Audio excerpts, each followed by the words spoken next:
Boy, we're in the final countdown here. Do you feel like you're ready here for the New Hampshire primary on Tuesday? Oh, we're ready. It just right now it just feels like the calm before the storm. But all of the polling places are ready. They have all the ballots. You know, the election officials are prepared. And in New Hampshire, the elections are conducted at the local level, and it's all of the volunteers, people that live in the voters' communities that run those elections, and just do a great, great job. Talk about the process, I guess, of getting all those votes and all those results in on election night. How does that process take place? Well, after the polls close and all of the voters have cast their votes, it will come time to count the votes. And there's one ballot this time. It's one race. It's vote for one candidate. So the results should come in fairly quickly, especially on the Republican side. On the Democratic side, of course, the incumbent president, Joe Biden, decided not to file and put his name on the ballot. So there is an aggressive write-in campaign for his name. That means that there are going to be votes that are going to have to be hand counted. And that won't be any issue at all in towns that still hand count their ballots. But in the machine count towns, the moderators are going to have to sort the ballots, pull out the ballots that have write-in votes on them, separate them into stacks for the different candidates of those write-in votes, and then simply count them up. They know that there's going to be a little extra work involved with doing that, so they've enlisted the volunteers and the help that they need to get that job done. Yeah, the election nerd in me is wondering how many towns are doing machines now and how many are still counting by hand. Do you know off the top of your head?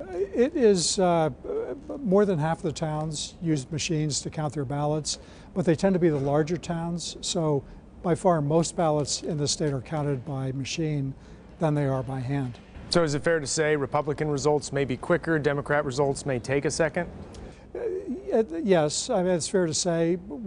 Typically, we advise the moderators when they are doing their counts, before they release the results, make sure that they've reconciled the numbers to make sure that they make sense and that there's not some glaring addition error or something that needs to be addressed. And they will do that. If the Democrat results are taking longer because of the write-in and the moderator has completed the Republican results and they've reconciled the numbers, then they're free to release those whenever they're ready. Last week you released your turnout expectations. I'm sure you went over the numbers thoroughly to come up with what you did. I guess how did you get to those totals in terms of what you're expecting? I look at the historical numbers for similar elections. In this case, it would be presidential primaries. This was a difficult one to predict because there are factors at play that have not been a part of a past election. Typically, when an incumbent president is running, the turnout in that party's primary is lower than you might otherwise expect. And that's why I predicted the number of 88,000. What was difficult was the aggressive write-in campaign that is taking place to write his name in. How much enthusiasm has that created, and will the voters respond to that by turning out? That will be seen. I expect a record turnout in the Republican primary because of the enthusiasm and the effort there by candidates in that race. It seems like the undeclared voters tend to be more interested this year in the Republican primary, and that all has an impact on the numbers. But I would be very happy if my numbers are low and the voters in this state turn out in big numbers and just surpass that. You know, I mean, you mentioned there's a lot of sort of unknown factors in this particular New Hampshire primary. Has it felt different to you? I mean, the fact that we have an incumbent president, but we also have sort of an incumbent former president on the Republican side. Well, that's different, where we have two individuals that have served as president that are running for the job. There's that. The other different thing this year is that the media and the national parties, through the debate process, have done the job of winnowing the field before the early contests have taken place. And so the typical role that Iowa and then New Hampshire plays of voting for a large number of well-known candidates and then having candidates drop out after those races has been flipped a little bit this time around. So we'll see if that continues into the future, but that's just another different aspect of this election.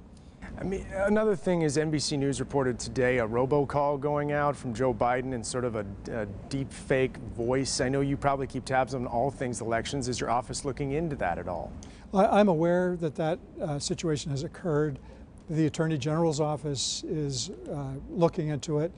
The Attorney General is responsible for enforcing the election laws, and this certainly falls into that category.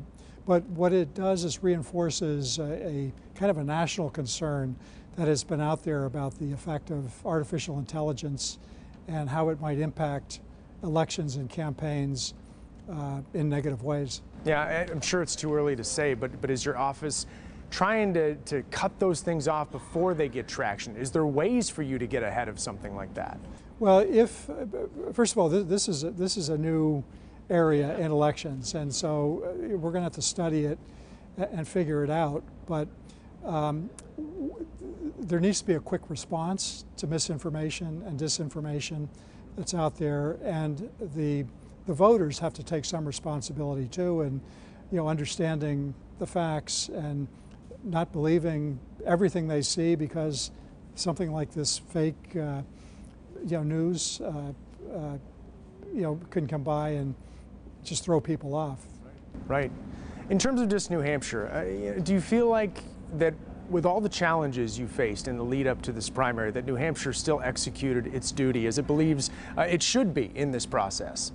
Well, absolutely. And the real importance of the New Hampshire primary is it gives the little guy a chance. And by that I mean the person that in fourth grade wanted to grow up to become president of the United States can come to New Hampshire and try and make that happen. And it's because we're a small state geographically, we're a small state population-wise.